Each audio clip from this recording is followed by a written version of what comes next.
You know, I will tell you, I'm a man of faith, and I just simply say this: greater is he that is in me than he that is in the world. And the reality is that we've got a lot of folks who don't believe, but you know what? There was a lot of folks that didn't believe you could elect a black president.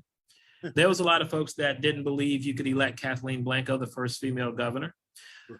There was a lot of folks that didn't believe that Shawn Wilson was going to be the first African-American president of the American Association of State Highway and Transportation Officials. So I don't subscribe to that logic that it cannot be done, because you're going to have a first for everything. And until we stop saying that, until folks stop saying it can't be done because they won't elect you, the reality is they don't care necessarily about who you are. And they want us to say that I can't win because I'm an African-American. They want us to say that we won't turn out, knowing that they will. They said that about Governor Wilder in Virginia in 1990. Back in 2004, I believe it was, they said it to Deval Patrick in Massachusetts. And this year, they said it to Wes Moore in Maryland. And guess what? And so until we get out of that mindset, until we get out of that psychology, we're going to have to deal with it. And until we stop selling ourselves short and selling our communities out, working with other folks that are not going to do what's in the best interest, shame on us. If this was LSU looking for a football coach, they're going to go find the best and the brightest. If this was Amazon looking for a new CEO, they're going to find the most qualified.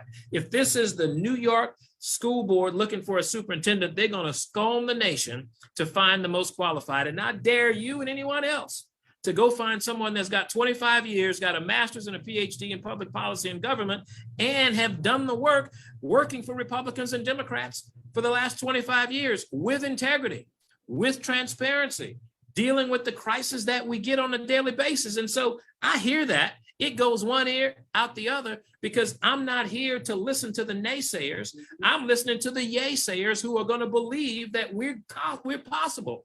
This is a big opportunity for us. And if we squander it, I said this early in the interview, if we squander it, we're going to get the same old thing that we've always gotten and expect something different. It's not going to happen.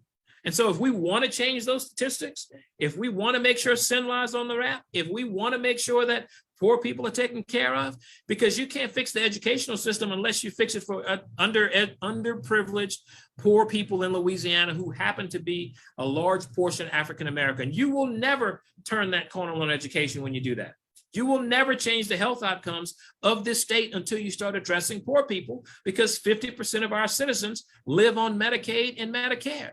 So until you do those things, until you really pay attention, numerics, the numbers aren't going to work. And so I don't care who's elected governor, until you start doing the policies that we're talking about and address it in the way, guess what? Insurance for everybody is bad. And until we fix insurance and resilience for people south of I-10, we're going to always be in that crisis. And so let's stop thinking about the simple things. My skin is no thicker, no deeper than yours, but under that skin, we're all the same. It's what's in our head. It's what's been in our hands. It's what's in our heart that matters.